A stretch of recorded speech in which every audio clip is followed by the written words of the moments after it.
Bueno, este es otro aspecto que yo quiero señalar. Este es el sistema solar.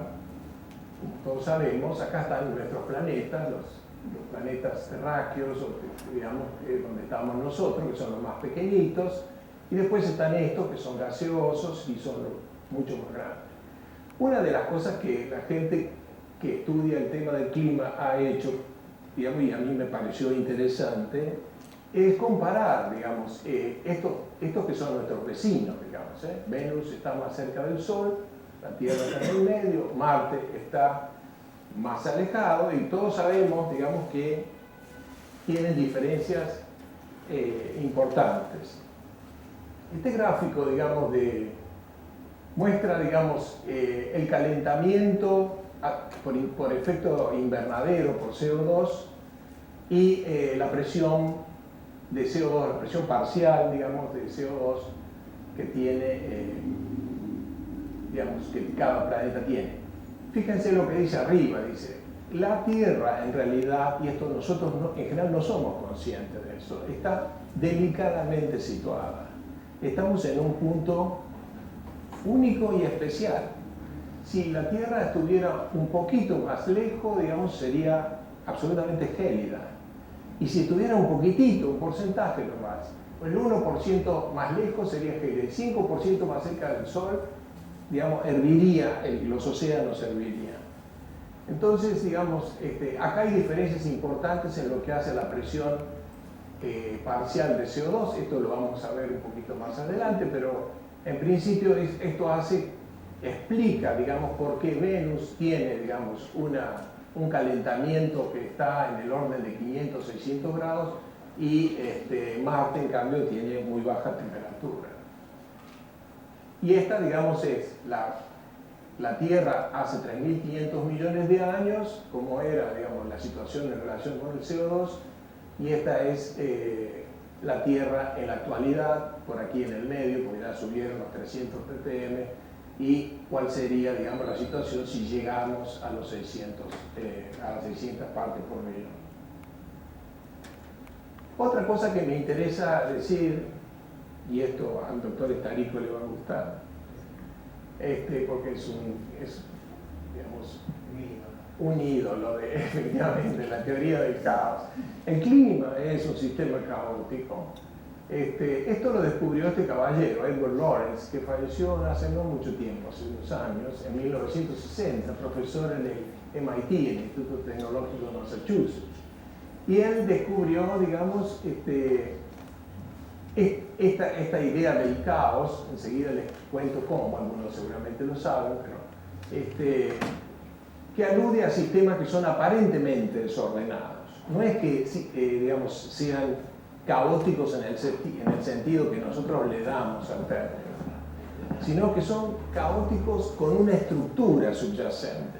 Y la idea, digamos, es tratar de encontrar esa estructura, digamos, y qué explica ese caos, digamos, en el que se produce Esto ocurrió porque Lorenz estaba haciendo en los 60, los que tienen ya el pelo blanco como yo, saben que cuando usábamos las computadoras, los mainframes, las computadoras grandes, había un costo de operación importante en la computación. Entonces uno trataba por ahí de hacer ensayos y reducir, digamos, el paquete de tarjeta que le metía a la computadora. Y eso fue lo que hizo Lorenz. Agarró y le sacó una serie de cifras significativas a un ensayo que estaba haciendo de un modelo de circulación atmosférica, y resulta que el modelo evolucionó bien durante un pedazo y después empezó a calcular otra cosa. Digamos, se derivó a otra situación. Y de ahí nació, digamos, el asunto del efecto mariposa, porque Lorenz en algún momento aparentemente dijo que el aleteo de una mariposa en el Amazonas podía terminar siendo un tifón en la China, digamos. Es decir, un pequeño error. Él le había sacado, digamos, solamente la cuarta decimal de una constante que estaba utilizando, o la quinta, y solamente con hacer eso, digamos, el modelo disparó para otro lado totalmente distinto. Y ahí entonces fue que concluyó de que esto era, había un efecto que después pasó a la posteridad como el efecto mariposa. Bueno, el clima en realidad tiene forzantes climáticos, dos forzantes muy importantes, digamos, todo eso lo sabemos todos. El Sol y los ciclos orbitales. El Sol, digamos, desde que están los satélites, un poquito antes de la década del 80, se ha podido medir la irradiación bastante bien, y esa irradiación, digamos, coincide bastante bien, como ustedes pueden ver a simple vista, con lo que sería el cuento de las manchas solares. Las manchas solares en realidad se vienen registrando del siglo XVIII, inclusive antes los chinos en el siglo II o III empezaron a contar las manchas solares. Esto, digamos, tiene efectos indudablemente climáticos, pero a veces, digamos, este mecanismo, digamos, que tiene el Sol se dispara y hace cosas raras.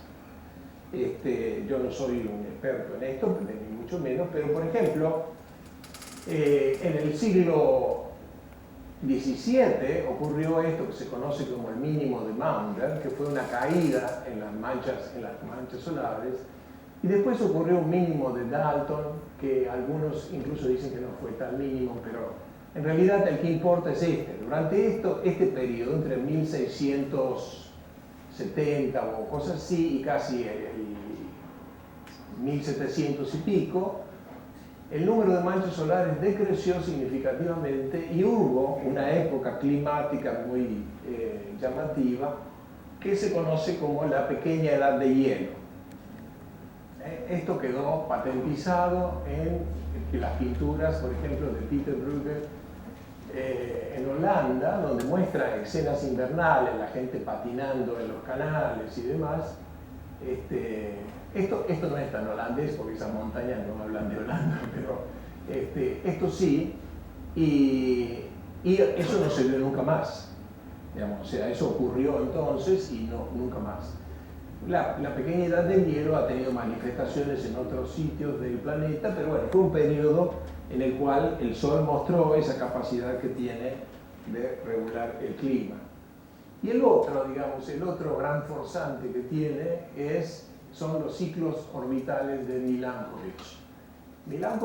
Milutin Milanković era un matemático y astrónomo serbio que encontró, digamos, que estos tres movimientos que tiene el planeta, la excentricidad, es decir, que se arrima y se aleja del Sol, digamos, la inclinación del eje, digamos, que en este momento está en 20 y pico, también 23 o una cosa así, 23 o 24, y la precesión, que es este movimiento que hacen los trompos cuando está por agotarse la energía del trompo y cae. Bueno, la Tierra hace eso, hace precesión. Estos ciclos son muchísimo más largos que los ciclos de 11 años que mostré recién del Sol. No olvidé decir que eran de 11 años, pero aproximadamente. Son de varios miles, digamos. Empiezan en 12, 13 mil años los de precesión y llegan, digamos, a 100.000 años los de excentricidad. Hay evidencias geológicas de distinto orden que muestran de que estos ciclos han funcionado y han controlado el clima, digamos, en épocas pasadas. Si nosotros armamos por ejemplo, acá tenemos la precesión, esta es la señal de la precesión desde ahora hasta 1.000.000 de años atrás. La oblicuidad, la excentricidad, el forzante solar a 65 grados norte en el verano y las glaciaciones que se han producido en la Tierra. Y si acá no resulta quizás tan evidente, pero si uno hace correlaciones, encuentra una coherencia importante con alguno de estos episodios. Vale decir que las glaciaciones en buena medida han tenido un control ejercido orbitalmente, ¿no?